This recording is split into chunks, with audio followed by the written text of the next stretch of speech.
Hello class, today we're going to cover section 3.5, sum and difference formulas, and the first thing that I'm going to talk about is the sum and difference formula for the cosine function.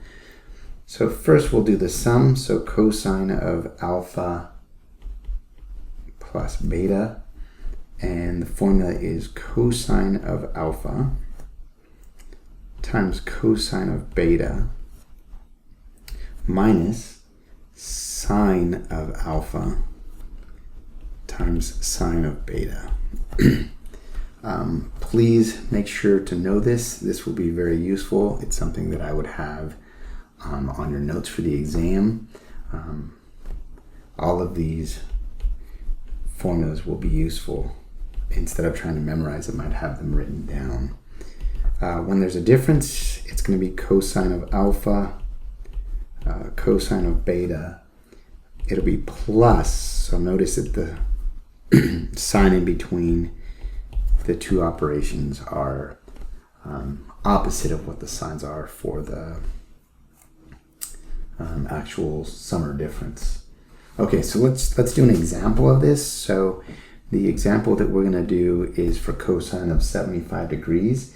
And in order to do this, we want to do it in a way that we know the degrees. So to be able to do it exactly, I'm going to give you something where you can break it down into degrees that you know. So in this example, I'm going to use cosine of 45 degrees plus cosine of 30 degrees. Both of these we know, and since I'm using the sum, I'm going to have cosine of 45 degrees times the cosine of 30 degrees minus sine of 45 degrees times sine of 30 degrees.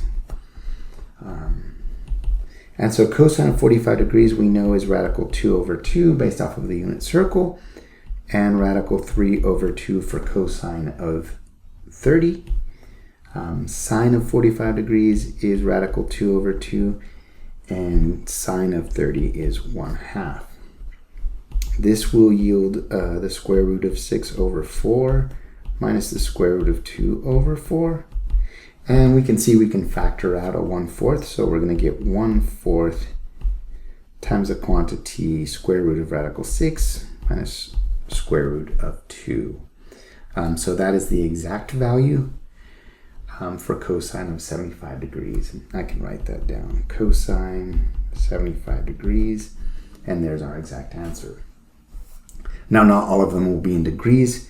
Some will be in radian, and so when we're dealing with radian, we're going to want to be able to break that down into some functions or some radians that we know. So 3 pi over 12 minus 2 pi over 12 is pi over 12. Well, that cleans up to be pi over 4 minus pi over 6. And those are two that we do know. So we'll go cosine of pi over 4 minus pi over 6. And so we can see that this is going to break down to be cosine of pi over 4 times cosine of pi over 6 plus, because it's the opposite sign, sine of pi over 4 times sine of pi over 6. And these values are going to be radical 2 over 2 times radical 3 over 2 plus radical 2 over 2 times 1/2. It's interesting, it's actually exactly the same as the previous problem. We're going to get radical 6 over 4 plus radical 2 over 4. And we're going to get, factoring out of 4, 1/4, we're going to get radical 6 plus radical 2. And this is what cosine of pi over 12 is equal to in terms of its exact value. Okay. Some relationships that we need to know, something that's important. Cosine and sine are very closely related. In fact, we know that they are only pi over 2 away from each other. So if I was to shift to the right or to the left by pi over 2 distance, I would end up with the other function. So if you look at graphs of these, by shifting that pi over 2 distance, we end up having, for cosine, if we shifted pi over 2, we'd end up with sine. And likewise, if we had sine and shifted it by pi over 2 to the right or to the left, we would have cosine. Okay, now let's do an example. Let me give you sine's relationship. And so sine's relationship goes like this. It's going to be alpha plus beta. And that's going to be sine of alpha cosine of beta plus cosine of alpha sine of beta. And you can notice with sine that the signs do stay the same. Now sine of alpha minus beta is going to be sine of alpha cosine of beta minus cosine of alpha sine of beta. Where alpha and beta are just degrees. Again, let me show you an example of this, but again, it's useful to have this written down. So let's look at this. So I can break down 7 pi over 12 into 4 pi over 12 plus 3 pi over 12, and we see that that's going to clean up to be pi over 3 over plus pi over 4. So then we're going to end up with sine of pi over 3 plus pi over 4, and then we're going to use our formula. So we'll get sine of pi over 3 cosine pi over 4 plus cosine of pi over 3 sine of pi over 4. Now, changing those values by using the unit circle, we should get radical 3 over 2 times radical 2 over 2, and then plus cosine of 1/3 is 1/2, and sine of pi over 4 is radical 2 over 2. So I didn't do this on purpose, but we see that we're going to have the exact same answer again, 1/4 of radical 6 plus radical 2. That's funny. Okay, let's do an example with some restrictions. So here we're looking at cosine of alpha, and we're going to use this information that was given. And since we're looking at alpha, I'm going to deal with this information here. So I'm going to draw a triangle so I know where I'm at. And it tells me that I'm in the second quadrant because of being in the alphas between pi over 2 and pi. And it tells me that the y value is 4 and the radius is 5. So this is 5, this height is 4, and we don't know x. So what we can do then for this problem is let's go find out what our x is. So we're going to go x squared plus 4 squared is equal to 5 squared. So x squared plus 16 is equal to 25. X squared is equal to 9. And x then will be equal to plus or minus 3. Now, since we're in the second quadrant, we know that that's going to be a negative because we're to the left of the origin. So we're going to have a negative 3. And we need to remember that cosine of any angle is going to be x over the radius. So we're going to have a negative 3 over 5 as our solution for this one. Because it's x over r. Now, for the next example, I'm going to use a different color. How about I use blue? I'm going to use this information here. And here we go. We're looking for cosine of beta. And we see that in this picture, we're going to actually end up in the third quadrant because it tells us it's from pi to 3 pi over 2, and that's this region, so we're in quadrant 3. And so it's a -2 distance with a radius of radical 5. So we need to again find the x. So we're going to get x squared plus a -2 squared is equal to radical 5 squared, which is going to give us x squared plus 4 is equal to 5. So x squared is equal to 1. So x is equal to plus or minus 1. But since we're in the third quadrant, we know that x is a -1. And again, I know it's written above, but just good habit, that's going to be x over r. So I'm going to get that's a -1 over radical 5. But we should never leave the denominator. We need to rationalize it, so let's rationalize it. And so the answer is a negative square root of 5 over 5. That is the solution. So again, what we're doing here is we're using Pythagorean to be able to solve these problems and make sure that you have them as right angles. That's important. Okay. The next example, we're going to try and establish this identity. And so to establish this identity, we're going to use the left-hand side, and I'm going to use the rule for cosine of alpha minus beta. So I'm going to get cosine of alpha times cosine of beta plus sine of alpha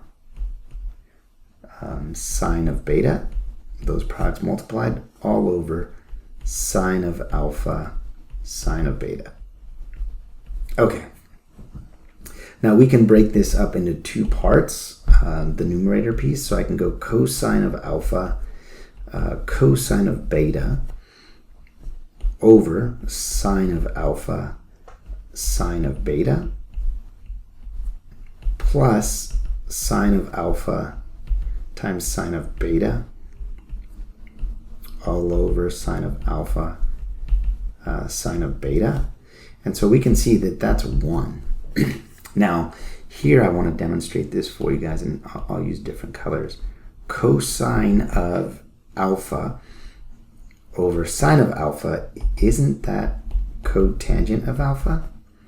And cosine of beta over sine of beta, isn't that cotangent of beta? So cotangent of alpha times cotangent of beta plus 1, and isn't that what we're looking for? So we have our solution. It's interesting. As you practice these, you'll be able to develop it better and better. It's just going to take some time. Now, for tangent sums and difference, let me write that down so you guys have that. So alpha plus beta is going to be tangent of alpha plus tangent of beta all over 1 minus tangent of alpha times tangent of beta. That is the summation of alpha plus beta for tangent. And then the difference is going to be tangent of alpha minus tangent of beta over 1 plus tangent of alpha times tangent of beta. Those are the two formulas. Please get acclimated and know those as well. Okay, let's see if we can use that information. So we're going to try and attack this identity. So I'm going to,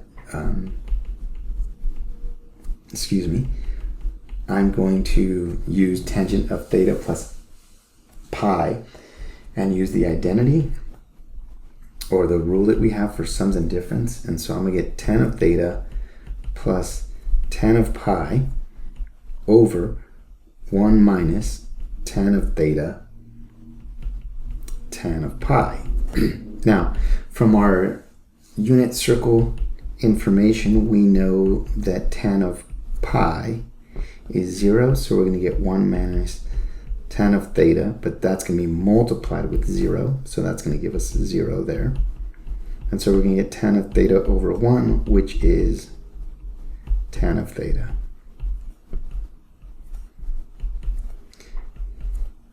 And there we go. We've made that proof.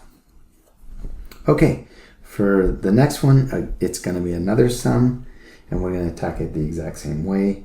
But what's interesting about this is we can't do it the same way because tangent of pi over 2 is undefined, and so that means we need to attack this problem very different. And so we're going to attack it by converting tan of theta plus pi over 2. We're going to convert it to sines and cosines.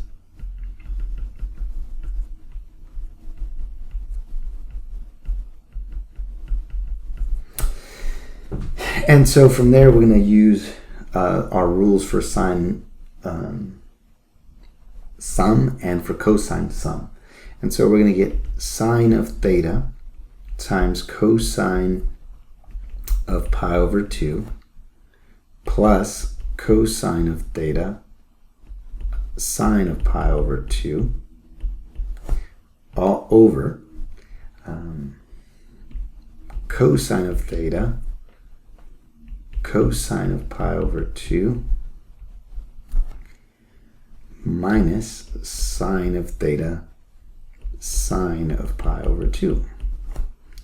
Now, up above, we're going to end up getting sine of theta times 0 plus cosine times 1, cosine theta times 1, and then we're going to get cosine of theta times 0 minus sine of theta times 1. And we see that that's going to give us cosine of theta over a negative sine of theta, which is negative cotangent theta, which is what we're looking for. Okay, now to do some stuff that's a little bit tricky.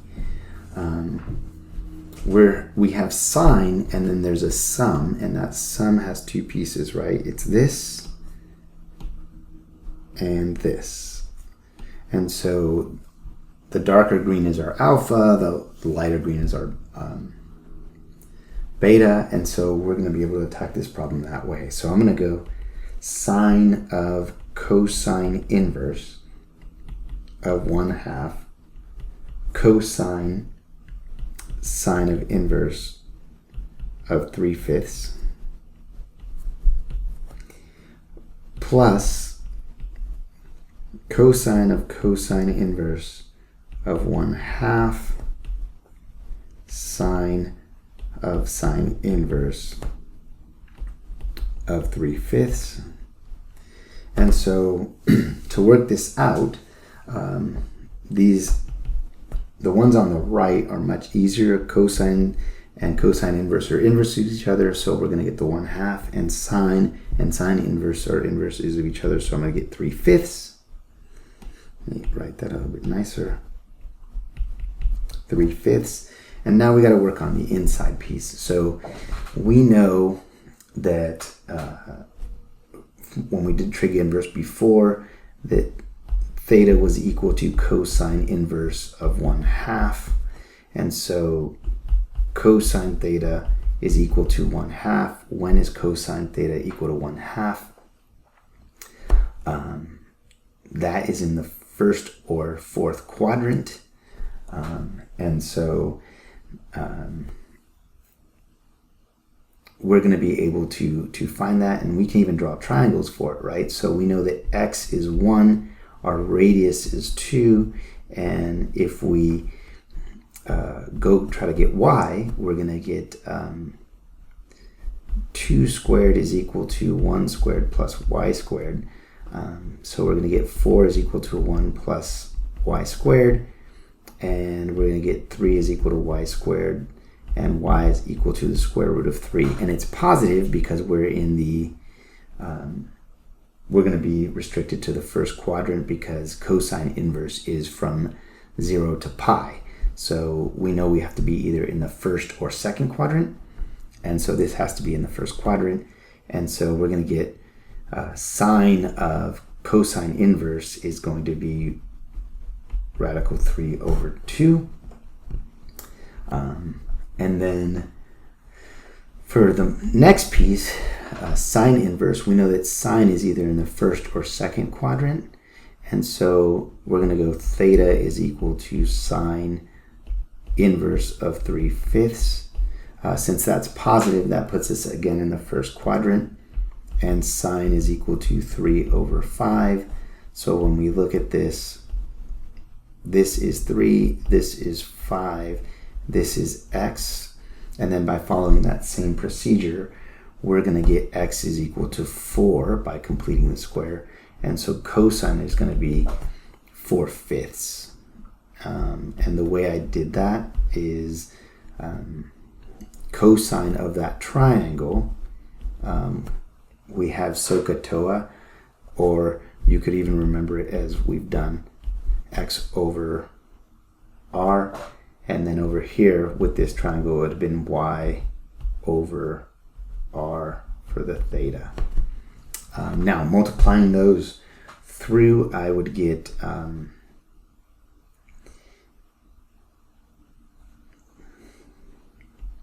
4 radical 3 over 10 plus 3 radical 10.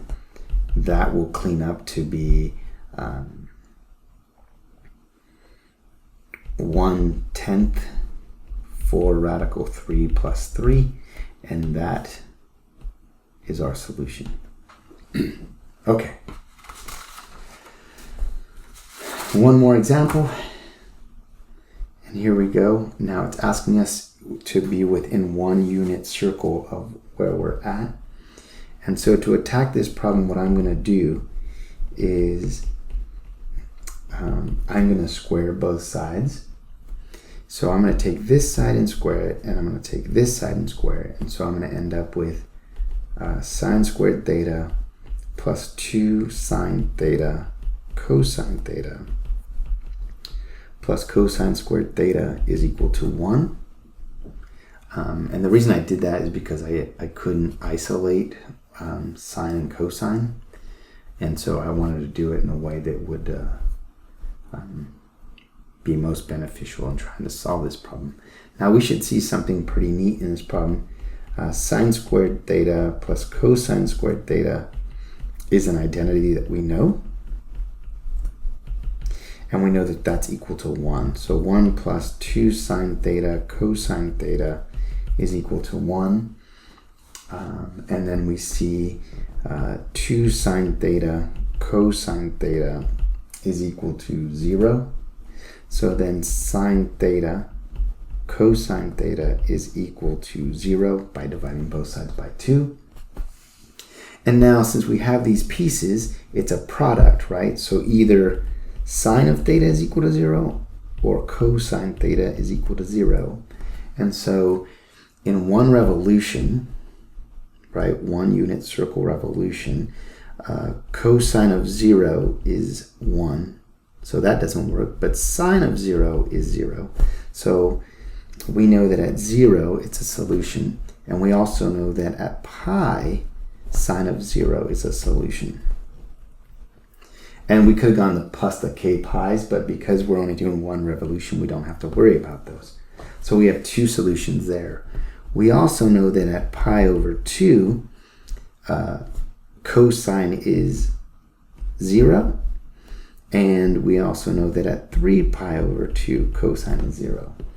And so we need to check these 4 potentially into our original function. So what we're going to do is we're going to go, our original function was sine of theta plus cosine of theta was equal to 1. And so let's try these. So if we go sine of 0 plus cosine of 0, is that equal to 1? Well, sine of 0 is 0, cosine of 0 is 1, and it turns out that 1 is equal to 1. So 0 is a solution. Now let's try pi. Sine of pi plus cosine of pi, is that equal to 1? Well, that's 0, but cosine of pi is -1. And -1 is not equal to 1, so we find out that pi is not a solution. So when you're going about doing these, you're going to have to check what your answers are to make sure that they're not extraneous. So now let's do the two solutions from the cosine side. So sine of pi over 2 plus cosine of pi over 2, is that equal to 1?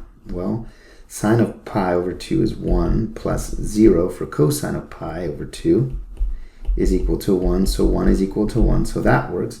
And so we see that pi over 2 is a solution. Now let's try sine of 3 pi over 2, the 3 pi over 2 plus cosine of 3 pi over 2, is that equal to 1? Well, sine of 3 pi over 2 is a -1 plus 0, is that equal to 1? -1 does not equal 1, and so our solutions are 0 and pi over 2. This is the solution. I hope you found this beneficial. If you have any questions, please feel free to ask me. As always, all the best.